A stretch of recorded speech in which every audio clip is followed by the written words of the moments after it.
Good afternoon. On behalf of Engineers Australia, I'm delighted to welcome you all to our Thought Leaders series, Digitise to differentiate, accelerate your decision making. Firstly, in keeping with our custom, Engineers Australia recognises the traditional owners of the land and recognises their continuing connection to land, waters and community. We pay our respects to their cultures and to elders, past, present and emerging. Before we get started, I'd like to acknowledge that today's webinar is being hosted with Engineers Australia's industry partner, Nearmap. Nearmap is a leader for cloud-based geospatial information services. Their patented camera sensors and imagery processing pipelines are the most advanced in the world, enabling Nearmap to regularly capture and update the truth on the ground with industry-disrupting efficiency. Nearmap offers businesses instant access to high-resolution aerial imagery, city-scale 3D datasets, and integrated geospatial tools. I'd now like to welcome our moderator for today, Sean Webster. Sean joined Laing O'Rourke in 2018 and is currently the Principal Digital Engineer, managing the team for the Sydney Metro projects. Sean is responsible for delivering on Sydney Metro digital engineering requirements and implementing a consistent standard of digital and information management to drive productivity and digital enablement. Before joining Laing O'Rourke, Sean has worked on the client side at Transport for London as part of the core BIM team, delivering the digital framework and the first iteration of the common data environment to projects and programs. Sean is passionate about the implementation of a consistent approach to data management, enabling clear, consistent data outcomes for all areas of the construction industry. Please welcome Sean Webster. Thank you, Amanda, and welcome to our viewers. Today we will hear from two speakers, followed by our live audience Q&A session. And I encourage you to send questions through to our speakers via the YouTube chat box during today's presentation. I'd like to welcome our first speaker for today, Greg Ingleton. Greg Ingleton is Assistant Manager, Circular Economy for Sydney Water. He has spent almost 20 years in the water utility sector with a focus on recycled water, water quality management, and the non-core role that water plays in our urban environment. With a background in farming and environmental science, he focuses on a systems approach to find solutions. This includes on-ground trials to demonstrate benefits within Sydney Water role, as well as more strategic input and direction from his role as a member of the Green Adelaide Board. Please welcome Greg Ingleton. Hello all, my name's Greg Ingleton. I'm the Segment Manager for Circular Economy in Sydney Water, and today I'm presenting on the recycled water opportunities that we were looking to explore using the OneView tool. And the OneView tool was developed in a collaboration between Sydney Water and Oricon. My part of the story is why we need this type of tool, so let's get into it. Within Sydney Water, we have our strategic objectives. We've got our overarching strategy and our vision being to create a better life through world-class water services. And the main objective that I focus on in my work is really about the thriving, livable and sustainable cities. We know that into the future, water is going to be scarcer. There's going to be an increase in temperature, particularly in urban areas. So there's a real focus now on what role water can play in making sure that we have these thriving, livable, sustainable and productive cities into the future. And part of that is what is the role of recycled water to underpin that strategic objective. There's been some work done by our strategy team in Sydney Water looking at the temperature, the water requirements, and just sort of running some scenarios, I suppose, to see what's happening now, what's happened in our recent droughts, and then projecting that forward to say, well, what could happen in the future with the impacts of climate change. These are just a couple of schematics here showing the different temperatures in a cooler wet year versus a hotter dry year. And you can see that area in Western Sydney is really quite hot, and there's a real disparity between that temperature and the temperature that's experienced along that coastal fringe. What we have also looked at is we've run some scenarios to look at what would be the water demand to maintain vegetation across Greater Sydney during a drought, a prolonged drought, I suppose, using a date of 2035 as a possible impact on the weather. And scenario one looks at maintaining the irrigation, or the water requirements, I should say, for the vegetation as normal. So, of course, in a drought, you're losing a lot of rainfall, and at least half the water requirements for the vegetation in Sydney comes from rainfall. And so basically, if you've lost that, you've got a lot of water to put on. You're replacing rainfall, plus you're using that water that's normally required by the vegetation as well. So that's scenario one, really high volumes of water that would be needed in that scenario to maintain vegetation health. Scenario two is really quite intense water restrictions. So there'll be an impact on tree canopy, on the amount of open space that's irrigated, whereas scenario three is looking at about a 25% maintenance of canopy and open space, and scenario four is looking at a 50% canopy and open space maintenance, which means 50% of the area would be irrigated. And you can see the volumes on the left-hand side there of additional water that's needed. So you're looking at sort of 80 to 160 megalitres to actually keep the water up and keep the vegetation alive. Interestingly, we know that there's a real connection between vegetation health and livability and the ability to reduce the urban heat.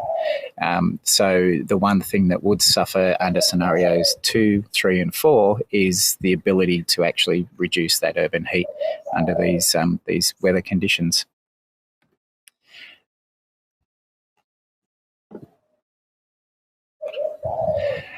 Some further work was done using that information to look at the water demand for vegetation in the different parts of the city. Now, this was really just to see where water is mainly needed, and then to look at what water resources we would have there now and into the future to be able to supply water for that vegetation. And you can see scenario 1 on the left through to 2, 3 and 4. You can see that there's obviously a lot of additional water that's needed for scenario 1 in that western area, but also across the whole Greater Sydney area right up to the coast. And again, that's under severe drought, prolonged severe drought.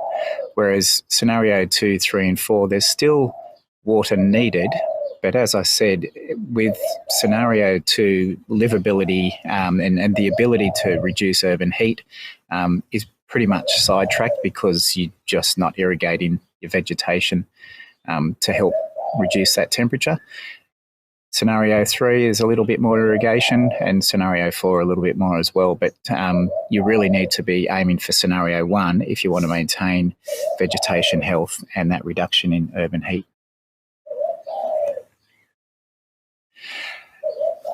We're talking about vegetation health, urban heat, and the need for recycled water to contribute to that. And one of the things that is really becoming apparent now is that whilst these, I suppose in the past, green parks, green open spaces has been looked at as a nice to have, there's so much information out there now to show that it's more than that. It's actually critical for our health and our well-being. This was some work done at Monash University, which looked at the temperatures in most capital cities around Australia and looked at this threshold where when the temperature goes up by 1 or 2 degrees, you get this really marked increase in the death rate. And these are not people that would have normally died because they had a terminal illness or whatever. It's people that should not have actually died because of the heat.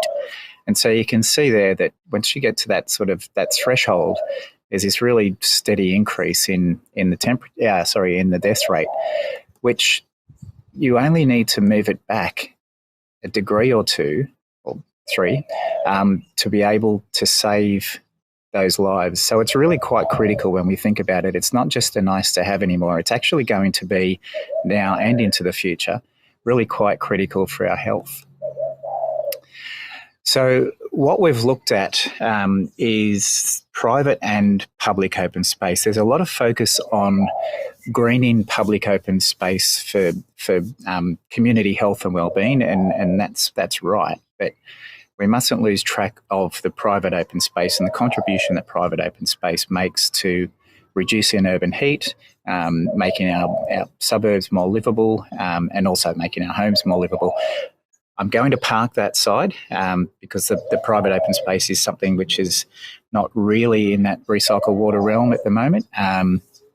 And I'll do another talk on that another time. But our focus is on that public open space. And just to demonstrate this, here's a well-established old suburb in Sydney, and you can see here the amount of public open space is really quite small in these suburbs. Yeah, the majority of the open space in this suburb is private open space. Now that's for a low-density suburb, so the criticality of maintaining these quality open spaces in higher density suburbs is quite obvious. So it's okay to put the burden, I suppose, onto the councils to say, hey, we need more quality open space. Why can't you provide that? But there's a real need to be able to work with the councils, work with all the stakeholders to make sure that the water that's being used well and is not being wasted, is being applied at the right time for the right outcome. There was some work that I did in Adelaide a few years ago, and it was to deploy smart irrigation hardware and software to look at the water habits or the irrigation habits of of particular councils. And what we found was that some council greenskeepers followed the irrigation schedule that was developed with the software, and some didn't. And I'll give you an overview of the smart irrigation system in a second, but I'm just showing you this. The grey bars are the average maximum temperature for a week, and the green bars is the rainfall for that particular week. And so this is the volume of water that should have been used according to the climatic conditions, the soil conditions, and the turf requirements. And this is what was used. And you can see there that there was a marked increase in water use through that sort of late February, March period. And it's one of those things where it's a long summer.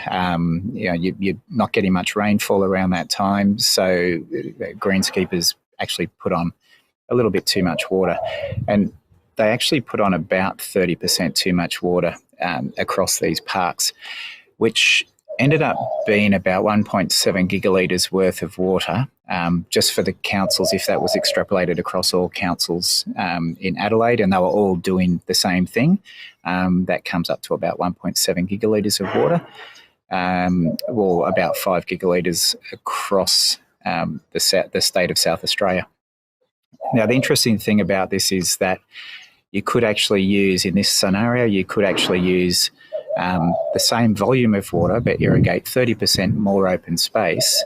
So you're actually reducing the urban heat islands across a greater area and providing that quality open space to a greater number of people by using the same volume of water if you help the irrigators time their irrigation. And that's where this smart irrigation program comes in, where you're using quite simple technology, a soil moisture probe, smart water meters, some information from the site that goes into this is what's called the Swan irrigation software, and it just basically produces a schedule for the following week. And then you go and irrigate.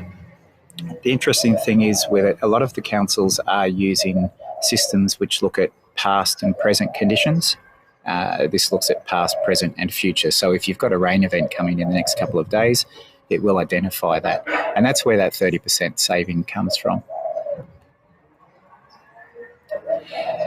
I just wanted to talk about a couple of different aspects that we've identified with the way that parks are actually constructed, how neighbourhoods operate, and what the benefits of different parks are. Again, with that principle of more recycled water being available, the better quality open space that can occur. So the park on the left, bark chips, some native trees.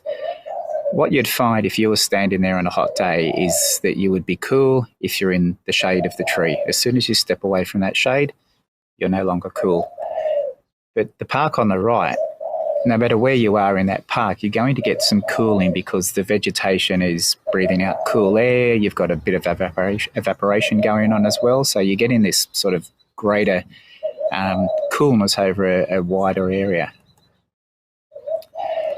And it really comes down to one simple thing, and that is having water in the soil, enough water to be able to allow evaporation and transpiration to occur. If you don't have water in the soil, the plants don't breathe, you don't get the evaporation, you just don't get the cooling. I'll say something controversial here, and that is that native vegetation doesn't cool as well as some of the introduced species. So if you are looking for the bigger impact of cooling, then natives may not be the vegetation of choice.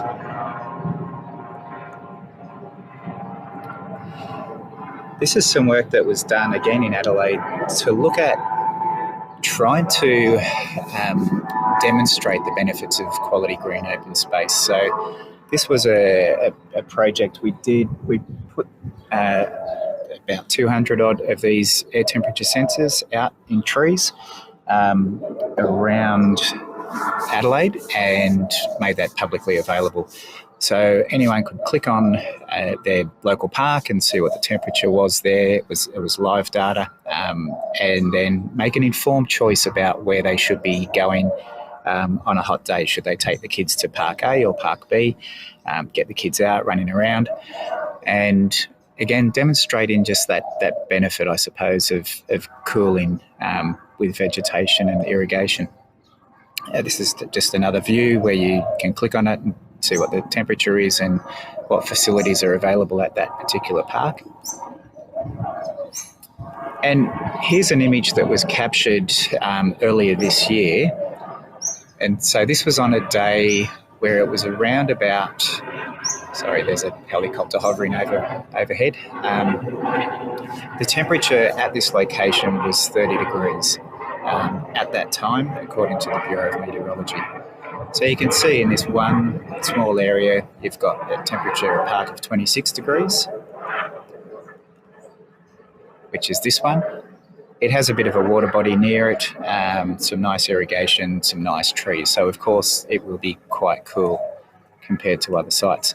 This other park, which was 28 degrees, just a normal neighbourhood pocket park, a few trees scattered around, a bit of irrigation occurring in the middle of the park with the grass.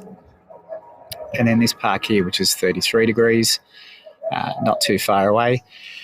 A little bit more tree canopy cover, but no irrigation. And you can see there that it's 5 degrees difference in the shade between that park and a similar park that's irrigated. So that's the evidence, I suppose, to show that irrigation and the use or the ability to use recycled water and other water sources to cool the air down does have a huge impact on reducing urban heat.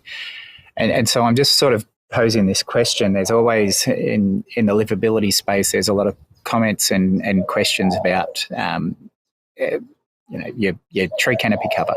And we should be aiming for 40% tree canopy cover or 30% or whatever it might be. I'm not sure that that's the right measurement for livability. It should more be about quality open space. So how much quality open space do we have? And by quality, we mean irrigated, green all year round, somewhere where you can go and it's always cool.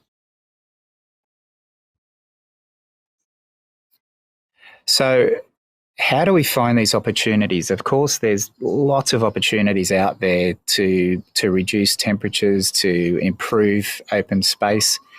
But it's a big task. I mean, there's within every council, there's a few hundred parks. So how do we actually find the best ones, the ones that are going to give us the biggest bang for buck? And to try and reduce that urban heat and improve livability and productivity into the future.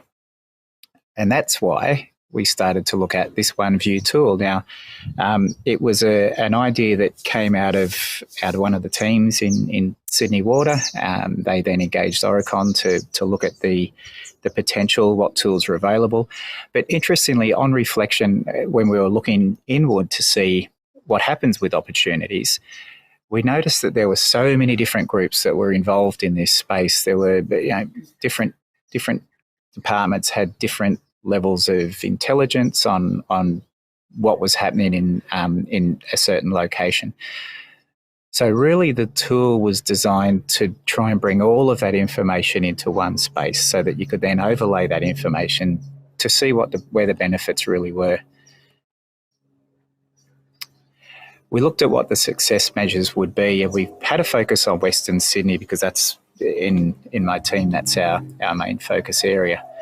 And so we wanted to make sure that we were working with our business development teams, our developer engagement teams, the city and growth and development team, and making sure that we also then match that back with what water was available, what opportunities were there from a network perspective. And so the OneView portal was developed. This is just an earlier version of it, and Martin will go into a bit more detail on it. But it really just looked at bringing in all the different layers of data, and I'll show you on this one. I mean, here's a site. It's the middle of the suburbs, really quite dry. But what could you do to actually improve that site? You could put all sorts of different information in, but if you had one group looking at it with a certain set of information, they might not see the richness of the opportunity that's there. But once you start bringing in all of these different other elements, you start to get a real picture of what opportunity actually that is existing in that area. So can we extend a recycled water pipeline over to this area to improve the greenness and the cooling ability of that area and the livability, I suppose, and attraction of it? Can we do things like sewer mining? And what's the cost of that? And interestingly, once you start to look at these opportunities and deliver those opportunities, then you start to get that economic insight as well. So what was the economic benefit of that particular opportunity, which then feeds into finding the next opportunity, because you may actually, with this particular one, you might have ruled certain things out because you thought it may not be economically viable. But once you've got all that information and you've got some runs on the board, you can then potentially sort of expand your parameters and maybe reduce some of that criteria so that you then, because you've got that economic information, you then start to look at even more opportunities, eventually using as much recycled water as possible for improving livability.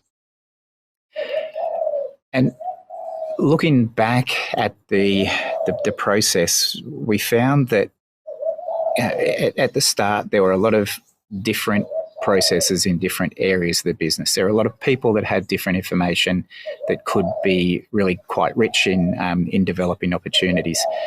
And we looked at the different technologies that are around there to bring all that together, but ultimately it came down to being able to use the right data at the right time, at the right location, to be able to identify these opportunities. And basically that is why the OneView tool was so critical for us, and why we're now looking at, can we actually expand this, use it again to provide more opportunity and identify more opportunities into the future. And on that, I will pass over to Martin, who will give you a bit more of an in-depth look at the OneView tool and how it sort of came together and the information that it can provide. Thank you very much. Thank you, Greg, for your insights. I'd like to welcome our second speaker for today, Martin Russell. Martin is Aurecon's Spatial Capability Specialist Leader.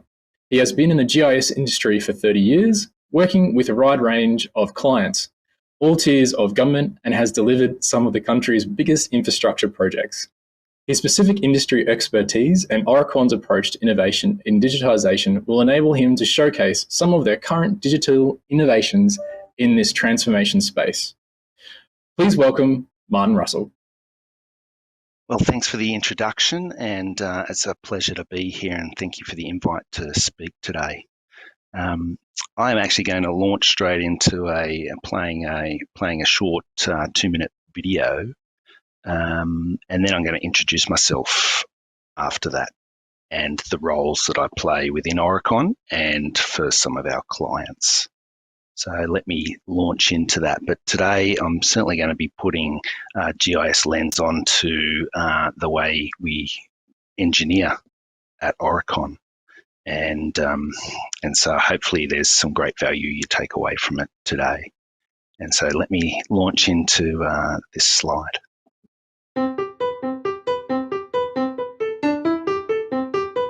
When you're 4 years old, it seemed like anything was possible. Your curious nature compelled you to explore the why of things. But over time, the free thinker you were at 4 sadly faded away, and wonderment was replaced by deadlines, deliverables, rules, and regulations. You're a grown-up now, and clients look to you for the answer. You're a problem solver. You focus on the what and the how of things. What's the problem? How do we fix it? And because you're the one with the answers, you start solutionizing. But too often the why gets tangled up in uncertainty and ambiguity. Well, this is where the Aurecon design wave comes in. It helps design thinkers unravel complexity, create clarity, and invent new value through the process of exploration and experimentation. At the intersections between strategy and growth, technical expertise, delivery, creativity, and culture is design. Awakening the design thinker that's in all of us is actually good for business. As the research shows, companies that employ design thinkers simply perform better. So the time has come to make a choice. To imagine what's possible rather than strive for what's probable. Ask beautiful questions before locking onto an answer. Celebrate your inner 4-year-old as you explore the why of things. It's up to you. In the words of that famous business guru, Dr. Seuss, you have brains in your head, you have feet in your shoes. You can steer yourself any direction you choose. It's time to become future ready by design.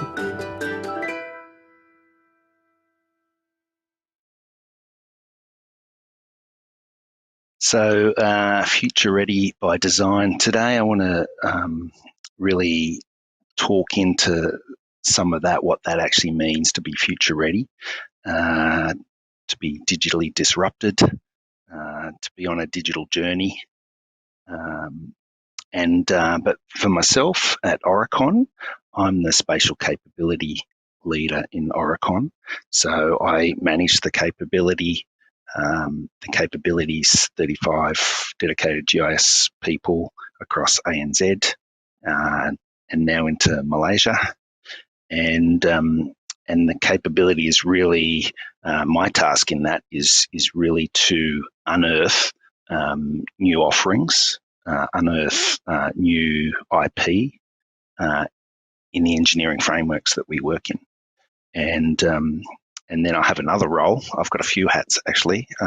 My other role is practice leader and managing the GIS teams operationally, and so doing all that standard stuff of utilization and resourcing and allocating of work, and so making those two work together and unearthing that IP and having people go on that journey of learning within our own business, and from the capability perspective of launching new digital offerings into what may be standard engineering practices, and then how can we bring digital into that space.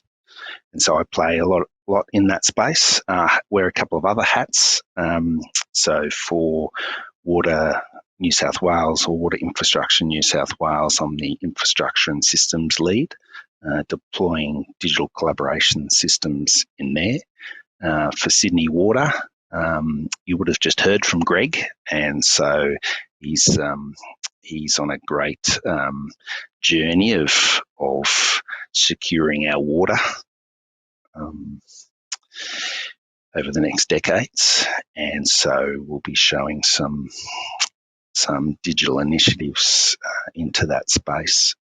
So I have a role in Sydney Water as the planning partner. I lead the GIS for the planning partner in that space. And then other operational hats is my more day-to-day jobs, actually working into projects and delivering GIS for the business. So why would I show a presentation around being future ready?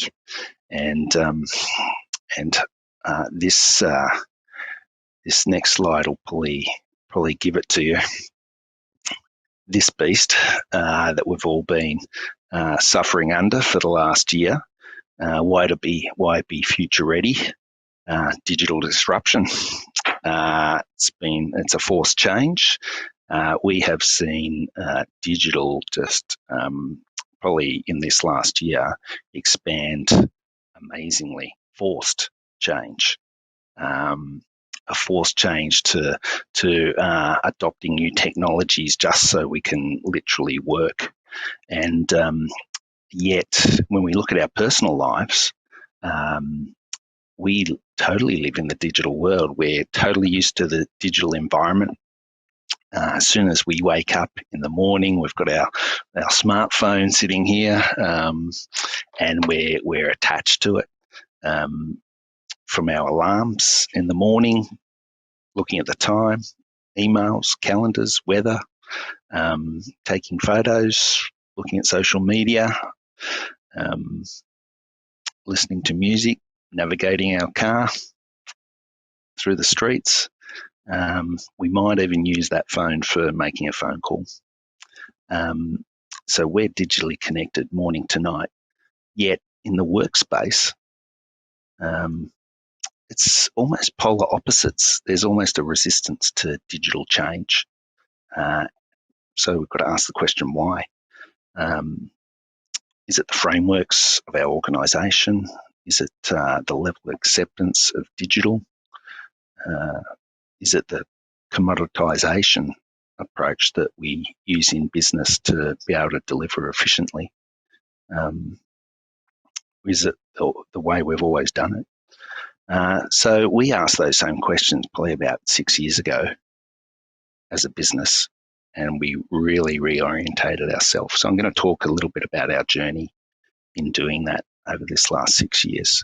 But that was a journey that came right from the top, right from the C-suite of our business, and it was a look at how we would be future ready, how we would be differentiating ourselves in the market, and what would that differentiator be? Because in the engineering space, yes, it's commoditized, and we all have the same skill sets, largely. And so what was going to be that differentiator for us? And that was the question we asked 6 years ago. That took us to this space, and we had an aspiration to, be the best, like probably everyone else has that aspiration. But we really looked at what would be those aspects in our business that we were really going to push and leverage and be different in. And for us, there were 3 pillars that we were going to work around to achieve that. And innovation was the key for us. We wanted to be known as the most innovative firm in that engineering space. And we wanted to take that as our differentiator to market. And that would give us our competitive edge, because we know that if you don't have a differentiator, then it's just a race to the bottom on price for a job, and we didn't want to be on that gig. So we had to find new ways of doing things. So we really altered our culture. That innovation piece really is a mindset in the way we do business, the way we tackle a project, and so innovation was going to be a big piece for us in that. Digital was going to be a big piece for that. How could we leverage digital in every offering we take to a client, every engineering solution we try to solve? How could we leverage digital through that? And it's a question we ask on every project. How are we going to be different? How are we going to come with an approach that'll give us a differentiator? We're a consultant, so obviously it's always a race. It's always competitive. So how are we going to compete? For Oricon, it was competing on innovation, digital, and eminence. And so we try and frame that through our strategy. We try and frame that in our delivery. And so I'm going to show you some of those things today. I'm not going to sit in PowerPoint for the whole session. I'm going to show you probably half the session will be live projects. And I'm going to show you those live projects and how we've actually deployed digital solutions to engineering problems. So stay tuned on that. But for us, yes, that innovation space is our differentiator. We've pushed hard on that, and as a overall business, it's how we do business now. So it's not just there's a new piece of technical kit, let's see how we could use it in the next project. It's really looking at how we can leverage that with new IP and come up with new techniques or deploy new platforms for collaboration. For me, it's very much about collaboration and collaborating off digital platforms as a team. And we've seen that through COVID in all different, who would have thought we'd all be using Miro boards and sitting on Teams calls all day long. But we've adapted, and so we've as a business, we were pretty comfortable with that COVID change because we'd already done a lot of hard work in that space, right through our digital chief officer, right down on the floor, if you like, in how we deliver. That's been recognised through hitting the top 5 list of most innovative companies in Australia for the last 5 years. And last year we actually were the most innovative company in Australia. That's for all businesses. And so it's very much in the DNA of Oricon now to be innovative and be on that digital journey. So today I'm going to really talk about just more focused on digital engineering solutions and how GIS has actually come into play in that space. We've got a lot of different digital services in Oricon, and I'll talk through some of those in a moment. But really digitising engineering process and automating that has been a big piece in what we do. How we bring insights to data through various portals, how we bring collaboration environments into big D&C projects, how we manage a portfolio of projects. We've really concentrated on building platforms or exposing data or building dashboards to bring insights into that information. So our services really work around strategy, which I've given you a little taste of. We could have sat in a whole session around that, but we've got that strategy to go to market with innovation and digital.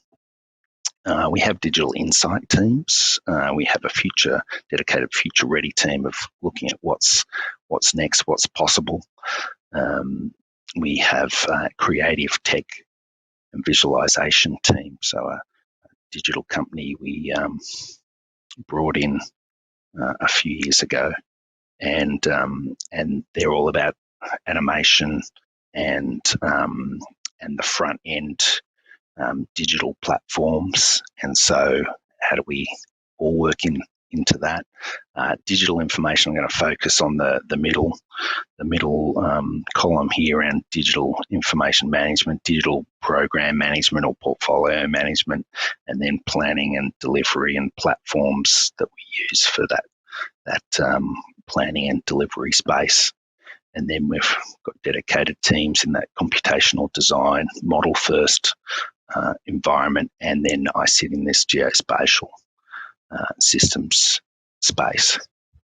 Systems for the last 25 years. That's how long I've been in Oricon, and so I've seen that progression of digital in an engineering firm for all those years, really getting some legs now in that geospatial digital space, and really through, I guess, the launching of the enterprise space, mobile platform, portal environments has really got that GIS guy who sits in the corner making the map into really producing some platforms that are collaborating across and enabling engineering teams to deliver. So just focusing on that digital information for a moment, and it comes down to digital work plans in each project, digital solutions, what solutions we're gonna use in that delivery, designing collaboration platforms. So we've spent an entire 18 months deploying collaboration system for water infrastructure. We've got a lot of systems we put into D&Cs to deliver them, normally in some kind of joint venture, and having a platform of delivery and automation for those. I'll show you one of those platforms shortly. And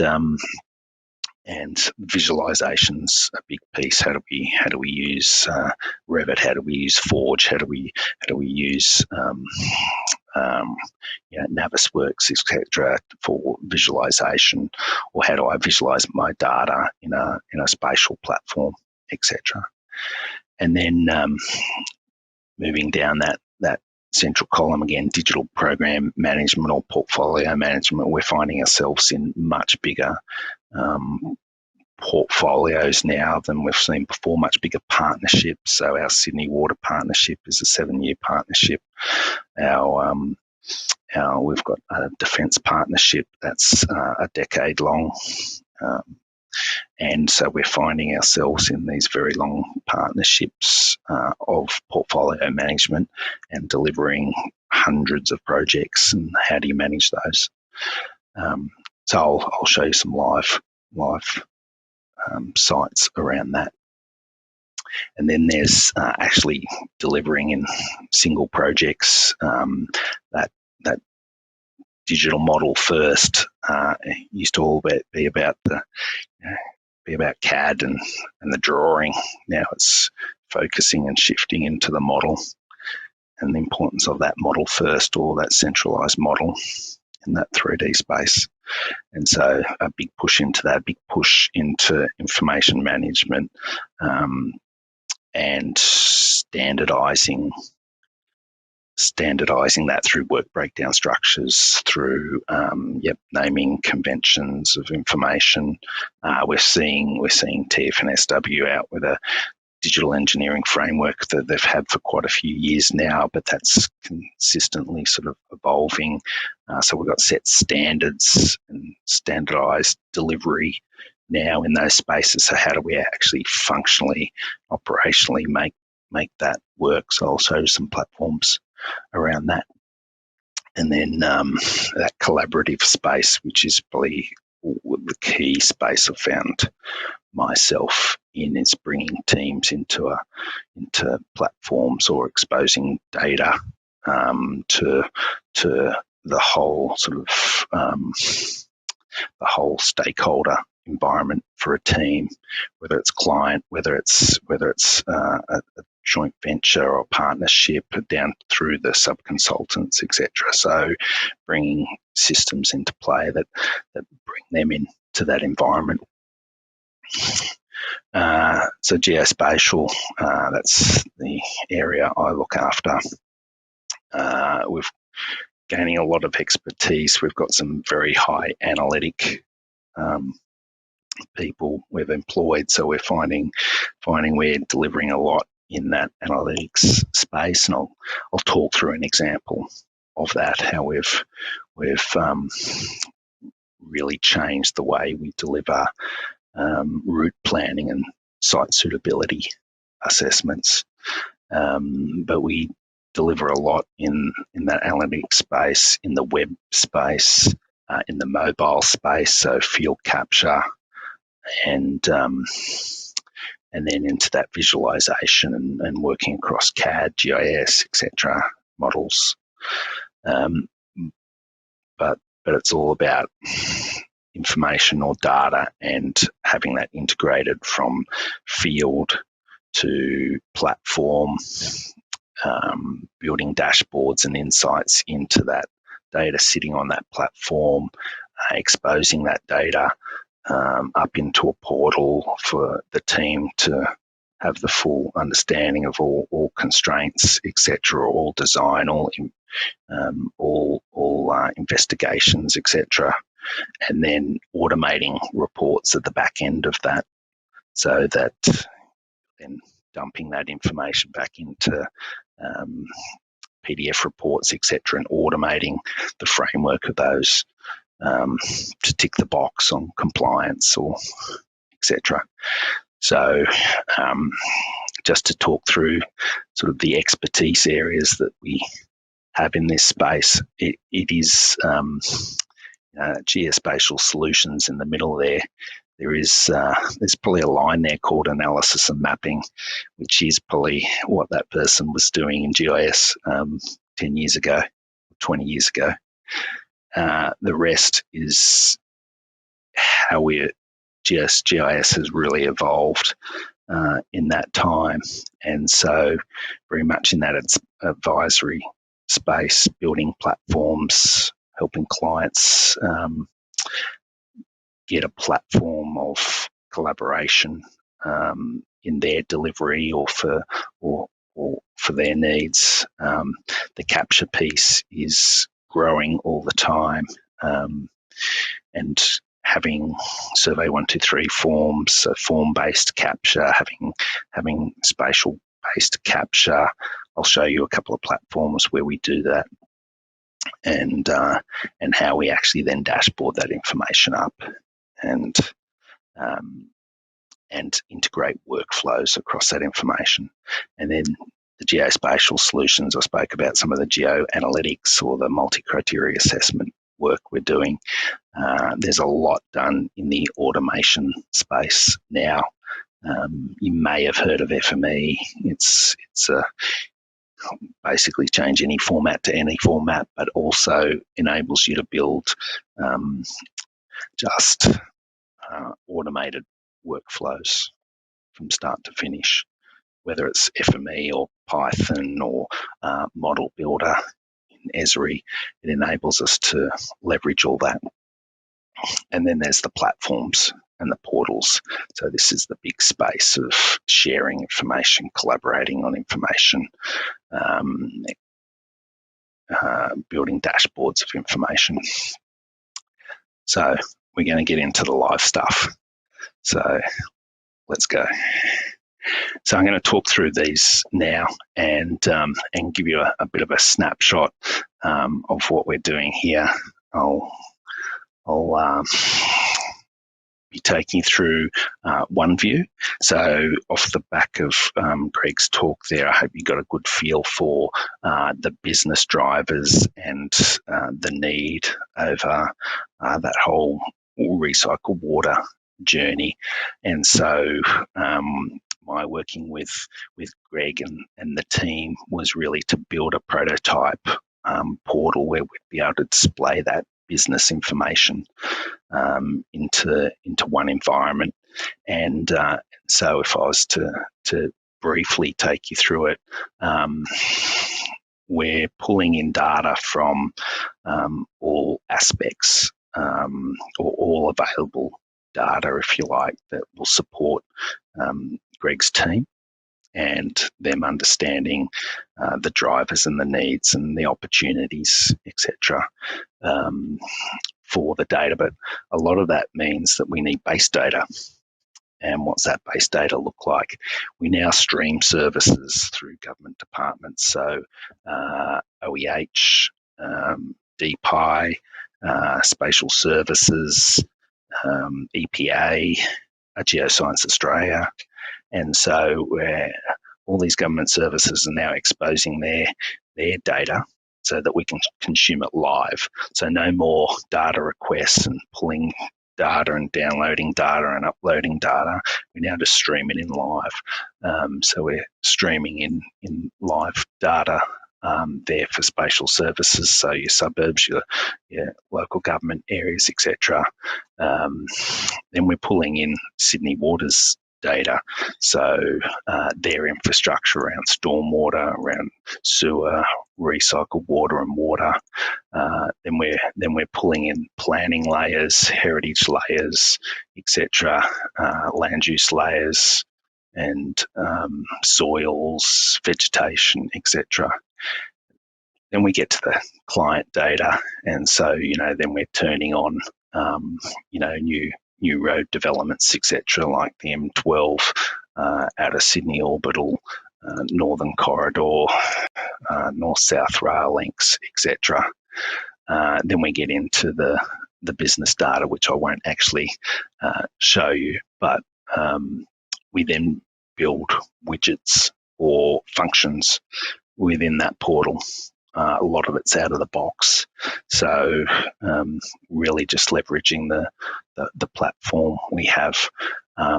So the data in behind that then becomes a rich environment for the user. Greg would have mentioned how we're using Nearmap in that so that we can understand the irrigated, non-irrigated type work. Really important to have that most recent information into the platforms. We then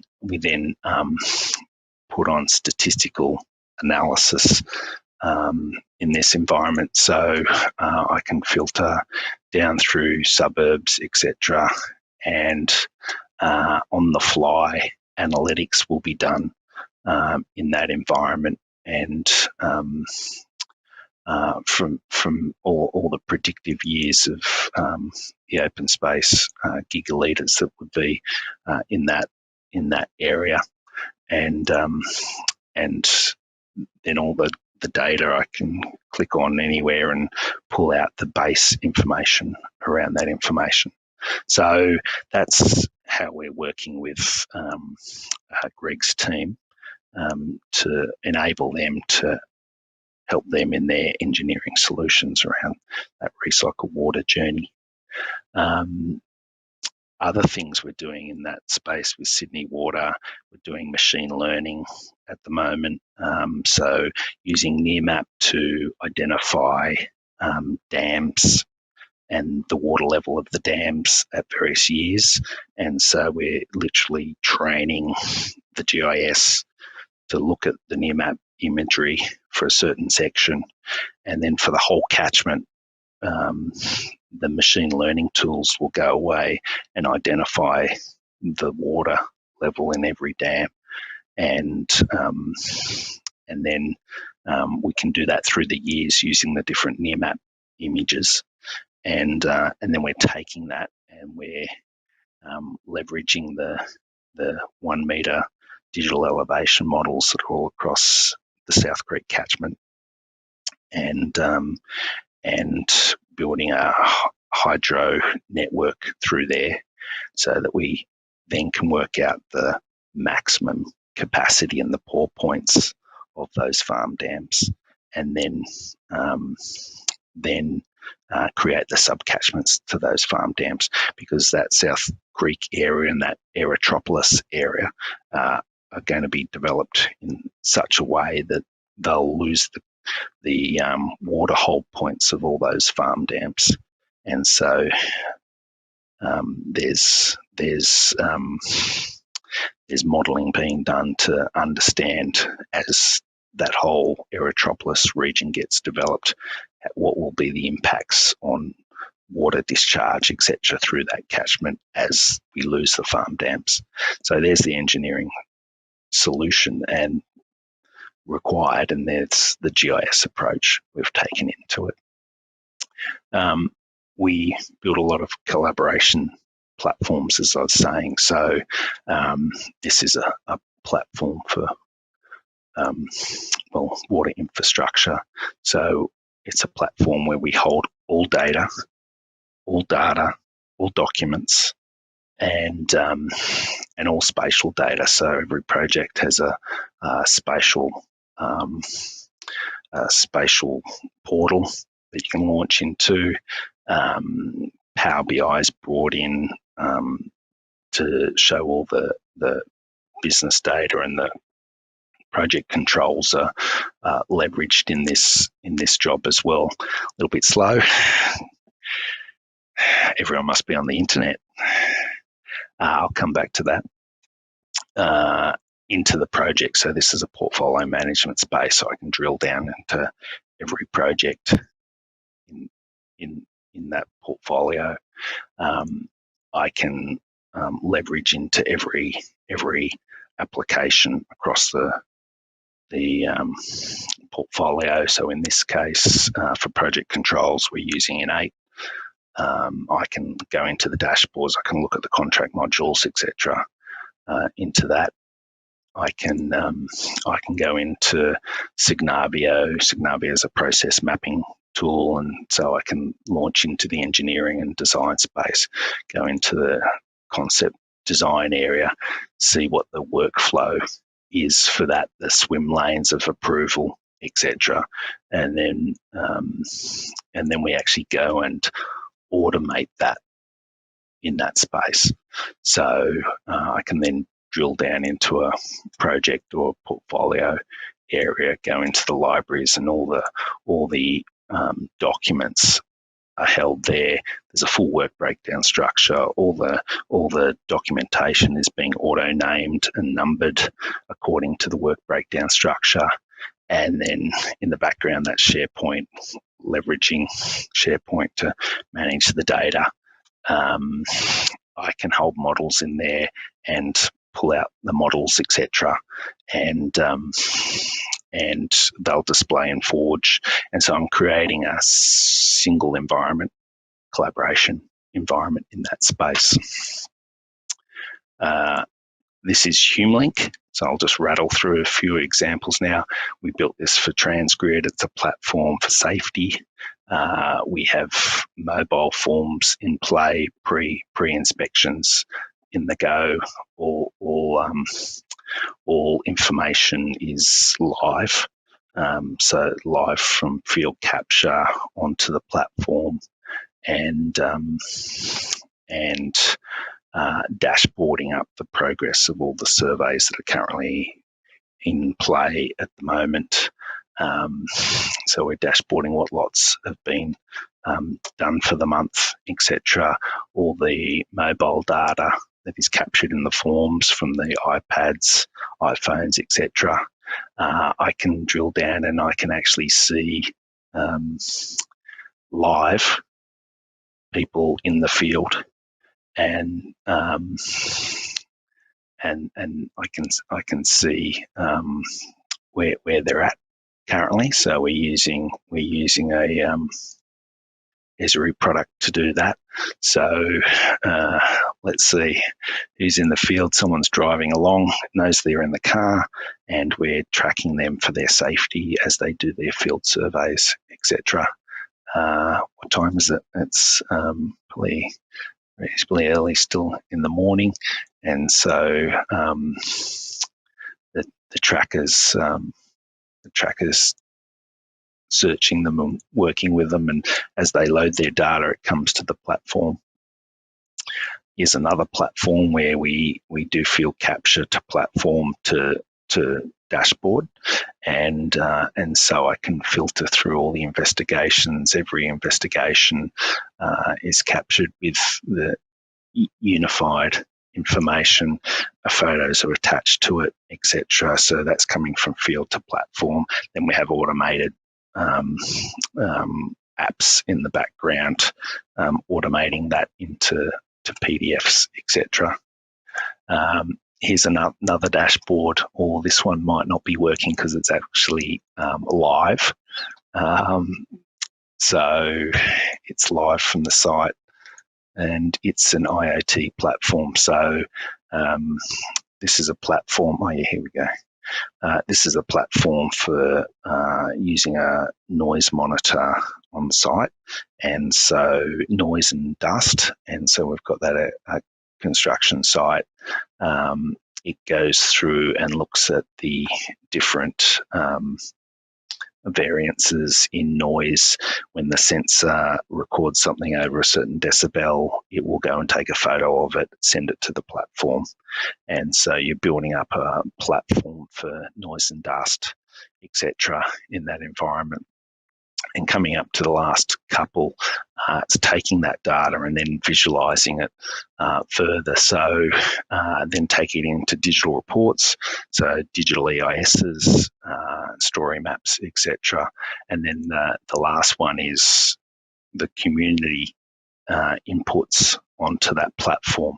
So I've turned off, this is a transgrid project, I've turned off some of the important layers, but just to give you an understanding, we built a front-end platform. Our creative tech team did this, and we've got a platform where we can actually turn on the constraints, bring the community in to comment, etc. They can journey what those constraints are that we've identified. They can go and make comment. Again, it's straight live to the platform, and we're monitoring individual complaints at certain points. So I won't drill in them, but that is then coming to the point of bringing in the community into that space.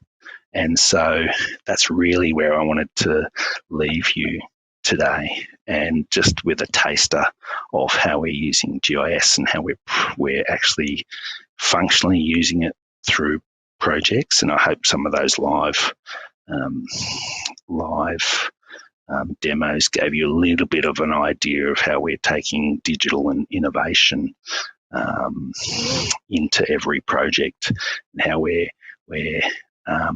leveraging that digital space to be future ready, and to have a differentiator in that space of being innovative. So thank you for the opportunity to present today, and I'll speak to you in the panel. Thanks.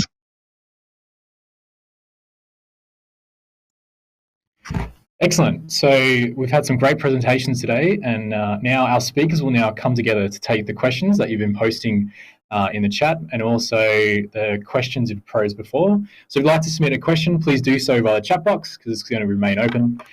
Please ensure you provide your name and who the question is for. We did receive some questions, as I said before, on registration, which we will begin with. And I'd like to welcome Joanna Ross, Senior Product Marketing Manager for AEC at Nearmap, and Stephen Neal, Product Manager, Content at Nearmap, who will be joining us for the Q&A session as well. So we'll jump right into the actual pre-selected questions. So as you can see, our team has now joined us in that. I'm going to start straight up with the question to Stephen here. So what does Nearmap offer in terms of AI, including water bodies? It's for yourself there, Stephen.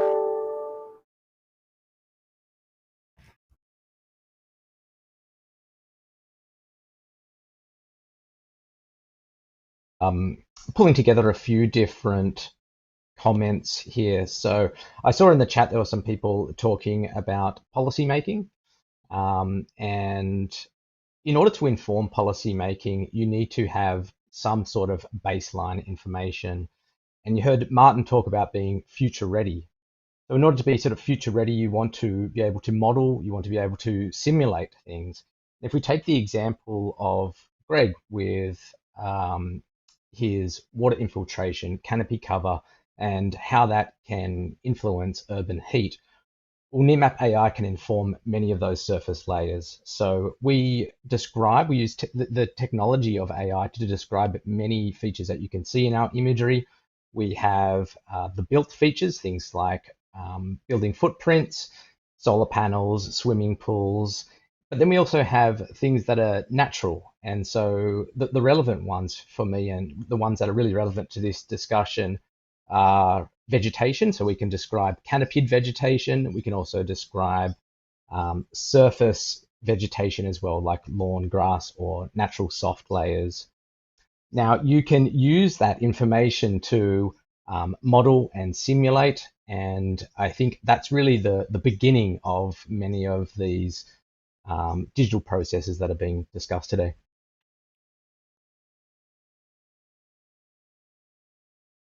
Excellent. Thanks you for that, Stephen. So following up from that, we're going to have a question here. So what is the tool or method has been used previously to make a decision-making more appropriate? Is there any framework been developed to use a digital space? From Carlo in New South Wales. I'm going to throw this to yourself first, Greg, if you can respond to that, and then we'll go across to Martin after that. Yeah, thanks, Sean, and thanks, Carlo, for the question. In reality, a lot of this work previously has been done potentially through reactive processes. So if we're approached by a council or a developer looking for a recycled water supply, there's also been a fair bit of work done on, because a lot of utilities, particularly Sydney Water, are looking to expand their recycled water offering. There's been a lot of work done to just look at where those opportunities do exist. That has, as I said in the presentation, that's really been a bit more of a manual process to date, where you go out and get as much information as you can, try and get little bits of information from across the business and bring it all together in a package to make a decision. So I think there's a real game changer here, where we know that method it's a good method, it works, but it's time consuming and it may not necessarily bring all the information in that's needed for that decision. So I'll just hand over to Martin to talk about how we envisage this going into the future from a digital perspective, and really the importance of being able to bring all of the information together so that the decision that you're making is as informed as it can possibly be. So over to you, Martin.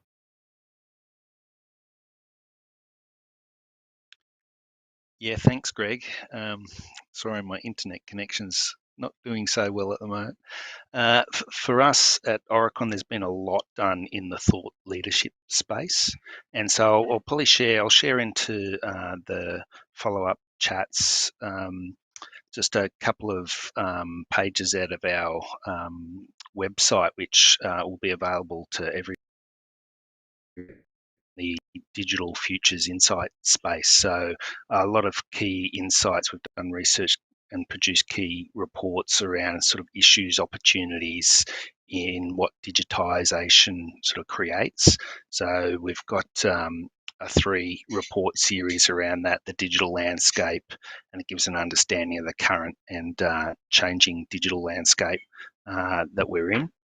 Digital horizons, so really looking at key areas in organisations and how we thrive in that space, and then digital decisions and what your digital decisions will be, and in both strategic and operational decisions that need to be made. And then we've got some guides around.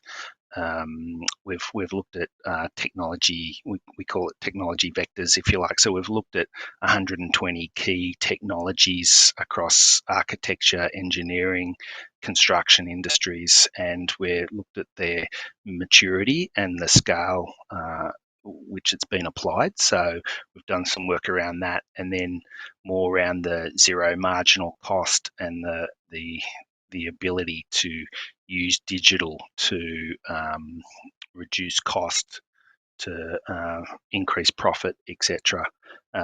So that's some of the learnings we've done, and on that same site on our Aurecon website there, we've also got what we call is the digital futures playlist, and we've actually got short courses. Well, some are up to 3-hour courses, and on the site, which are available to the public to take through as a team. And work through what's the horizon mapping of technology for my firm, and how are we going to negotiate that digital journey for us. So we've done quite a bit in that space and creating a framework for us to operate in. So I'll share those, and hopefully that gives some good understanding for your organisation. Excellent. Thanks for that, Greg and Martin. Interestingly, just on this one here, before we move on to the next question, would you be able to touch on how we sort of manage the IP as well with different data sets? There's a live question that came in there about hear a little bit about IPs managed as well. If you mind just touching on that. Yes, I saw that. It's a good one. Like we're obviously leveraging digital platforms, so from vendors, etc. But where the IP really comes into play is digitising the workflow. So that workflow which you map out at the beginning of a project of what you're trying to achieve, how you're going to achieve it, and then putting in that into a digital format, and maybe that's through an FME model or a Python scripting, and automating that into a digital process. Maybe it's an approvals process, and we're working out how to take something through a 20% design gate to a 80% to a 100% to IFC design gates. So we will look at the functional requirements in that, the user requirements, the approvals process, and we would map that into a digital process that we would take into future projects. So from an IP perspective, we're taking that methodology, digitizing it, and then leveraging it into future projects. That helps us almost tackle or get close to that whole sort of zero marginal cost economics, which is the big handbrake, I guess, for digital, where people look at digital and think, oh, it's going to cost me X dollars. I'm not going to recoup that back. And so a big piece of digital is understanding that IP and leveraging that IP so that you can reuse and bring that economies of scale back for future deployments. Thanks for that. So we'll move on. So the next question we've got is actually from Tak Chow in Asia, and it's a digital transformation, how to assess the cost benefit for SMEs. For this one, we'll start again with yourself there, Greg, and then we'll go to Martin for the follow-up. Yeah, thanks, Sean, and thanks, Tak Chow. It's an interesting question because it does come back to what Martin was just talking about there, about the cost of moving to a digital space rather than the manual approach, I suppose, that's been done in the past, or I wouldn't say cobbled together, but it hasn't been as easy to achieve. And really, I think the way to assess the benefit is really about how many of the opportunities can you identify. This is from a Sydney Water perspective. How many can you identify in a shorter period of time? From an SME's perspective, I'd imagine it's more about what opportunities they can access that they may not have been able to access previously because of the size and the resources that they have. So it's really just a way to fast track the identification of opportunities. And one that I reflect on is, I suppose, one of the mottos I have in life in general is you just roll the dice and see what happens. I'm not a gambler or anything, so it's not from that context, but it's really about you need to give these things a try to be able to find the true value of that, that thing that you're trying to achieve. And the air temperature sensors project was one where it was just a roll of the dice. You put these systems out, these temperature sensors out there, and see what comes of it. But all of a sudden, from that bit of data and that information, there's all of these other opportunities that we're now branching out from and being able to because we've identified, we're able to then build on those and look at different commercial opportunities as well. So I think that's, from my perspective, that's the true beauty of the digital. It just uncovers opportunities. But I, again, will pass over to Martin because I think he's got a bit more context on this from a digital transformation organisation perspective.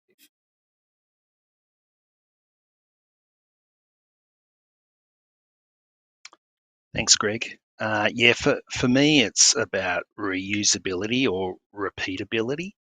And I guess that's where I was finishing off on my last comments was to get cost benefit, you've got to be able to use or repeat the workflow or the automation or the process. We facilitate that in various ways in Oricon. So for idea generation within Oricon, we have a platform, we used to call it Greenhouse. It's our seeding environment of ideas, if you like. We now call it Propeller because we want to propel that solution or that idea along. So that platform will allow you to business case around it, look at the cost benefit in that business case, and then if that stacks up, you'll get to go to the next stage and you'll get to prototype your solution. And then if there's real value found in that prototyping, then we'll scale it and we'll take it into production, and it will become one of our digital offerings. To achieve that in that prototyping space, you want to be failing fast, if you like. So we do what we call sprints. So it might be a 30-day sprint, which you'll go and develop a part of the process, and you'll see if it's got some traction and it's gonna sort of fly into the next stage. So yeah, we facilitate that through there. The other aspect is I sit in a P&L, so a profit loss group, if you like, in a consulting firm. So therefore, I'm always being judged on cost benefit and the amount of effort spent, the amount of revenue gained. So that's a space that we try and leverage and come with new IP into projects, normally as a sort of a BAU offering. This is the way we do it. This is our process. Might cost a little bit more, but it's robust. It's going to give you statistical analysis. It's going to give you more than what you or make the end result more defendable, etc. If it was route or site selection. So we're always working in that space to see what the cost benefit of a digital solution is, and if we come with it directly or offer it as a provisional cost to the client, because we're not necessarily sure if their digital journey is the same thinking as ours. So we might do it that way. But yes, always looking at the cost benefit of digital.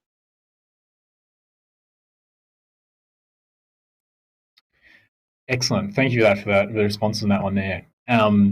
Actually, it would be good to have a bit. So the next question here is I'm going to actually throw it to Joanna, and it's from Brian in Queensland. Is how can Nearmap provide value to the rail industry?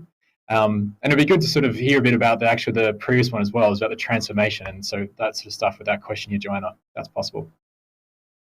Sure. Well, hi, Brian. I'll start with the rail part of the question first, and I apologize if my video is off. I'm having some bandwidth issues today. But basically, rail is one of the key use cases in ACE for Nearmap, and essentially it's used as a contextual backbone for both the internal design phases as well as external client discussions. So it really serves as a methodology for keeping everyone on the same page, or in this case, on the same image. And so one of the key use cases is for feasibility of design, from concept design through to construction. And Nearmap is basically providing both visual context as well as helping surface potential issues. And because Nearmap is updated 6 times a year and it is very high resolution, that's what sort of makes identifying these real-time issues possible. So typically, Nearmap would be used as a base layer underneath a CAD design in something like Bentley MicroStation. And you would be identifying things like where to place the signaling or the relay huts, who owns the property along the rail corridor, and what those cadastral boundaries are for potential land acquisition requirements. As well as looking at the rail alignment in the context of the real world environment and identifying any issues there. And a second way that Nearmap is used in a rail infrastructure context is for design and construction surveillance.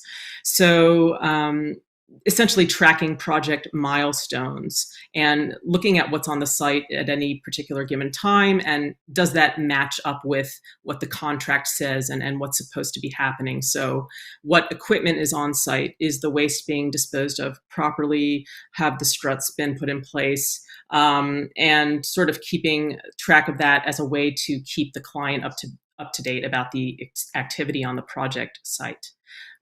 So I hope that answered your question. And I'm sorry, Sean, was there something else I was supposed to respond to?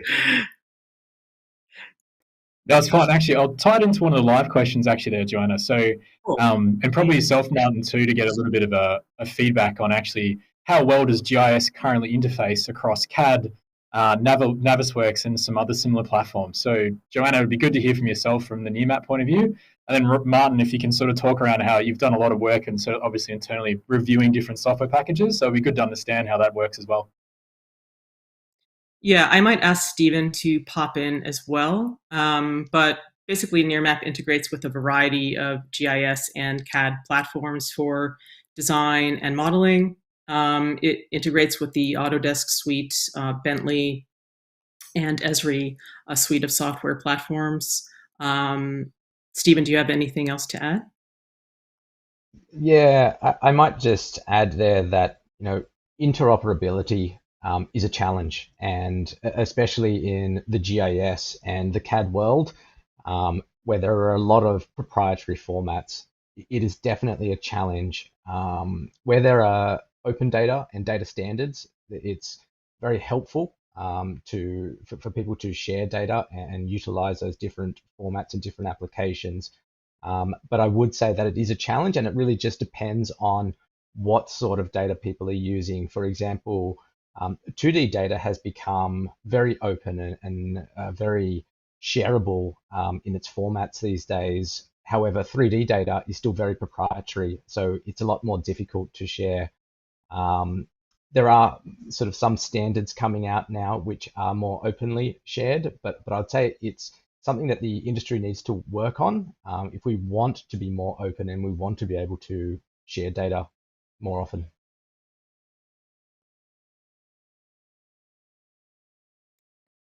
Excellent. And Martin, just a touch point for yourself there is like probably how you've integrated across the different platforms, having worked with yourselves and other projects. I know this is like we've been using it quite good, but if you just a touch point about how that's actually integrated in your workflow, just a base like how we're using it a bit more, that'd be good.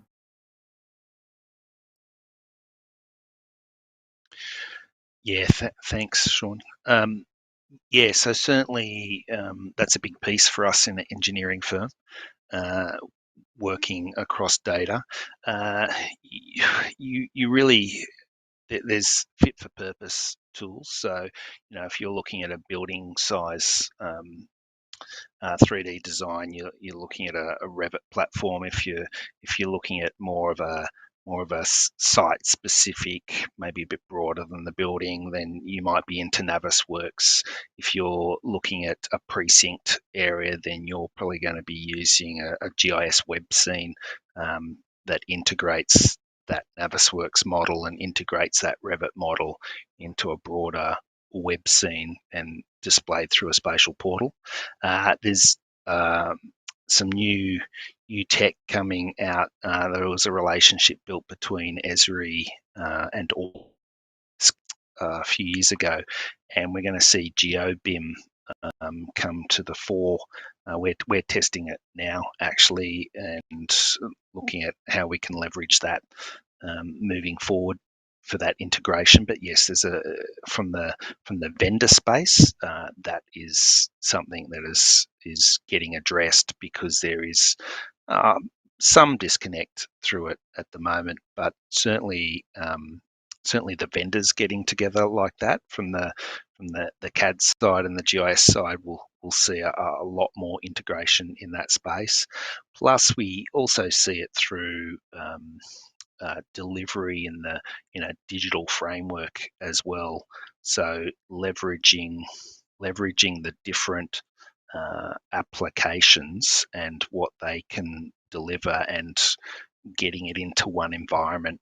So really looking at that digital twin journey and looking at how you can take a work breakdown structure around naming conventions of location and discipline and document types, etc., and then drilling that further down into a BIM model, into component naming, and then that naming relates back into the cost and the schedules, which then gives you your sort of 4D, 5D environment. So yeah, there's quite a bit of work coming in that space, but I think in the next 5 years we'll really see a push through that digital twin space. Yeah, there's going to be some exciting integrations between all these platforms, and especially GIS, which leads me next question actually to yourself there, Greg. And it's actually here. It's come from. Sorry, just as I've made a mistake there. So it's come from Steve. There's actually a question from the live questions there. Are you potentially saying that you have a true cooling in the suburbs, and we need to increase the water uses? Water uses. What happens when we are in a drought times? So if you could respond to that, would be great. Yeah, it's a tricky one. Look, the reality is that we know that vegetation cools, and we know that concrete heats the environment. So there is a lot more emphasis on being able to keep more vegetation, healthy vegetation, alive in our urban environments. There's a lot of work that's been going on. So I gave one example of the smart irrigation, where we demonstrated that for the same volume of water, you could actually irrigate 30% more open space. That's a huge benefit that you could provide in across your council parks. The other work that's happening at the moment is really about managing stormwater differently. So there's a lot of work looking looking at passive irrigation, being able to funnel water from your gutters into what they call tree pits and irrigate street trees that way. Leaky ag pipe going through parks where the stormwater can then get back into the soil profile, and a lot of effort about using your soil profile as a deep water storage, I suppose, and trying to keep the water as close to where it falls as possible. But again, and part of the focus of this presentation was what opportunities are there for recycled water, because recycled water is, from an irrigation perspective, it has an additional benefit on top of potable water, being the nutrients and trace elements that are in that water, which are great for plant growth and vegetation health. So it is a tricky one, and I think the first thing that suffers during water restrictions is livability, and there's a lot of work that we're doing in Sydney Water at the moment just to try and map that out, to say what is the true impact of water restrictions, what could we do to sort of ease that impact. Could we look at other ways that people could water, knowing when and where to water, that type of advice. So yeah, a lot of information, a lot of research going on in that space at the moment. And there was a question there from Alan as well about removing vegetation, and you're right. As soon as we remove vegetation and start to pave it, you start to increase the heat. So there needs to be a real focus on trying to maintain vegetation and maintain the health of that vegetation through different methods of watering within our urban environment. Particularly, we get heat waves now, we're going to get a lot more heat waves into the future, so it's a real focus.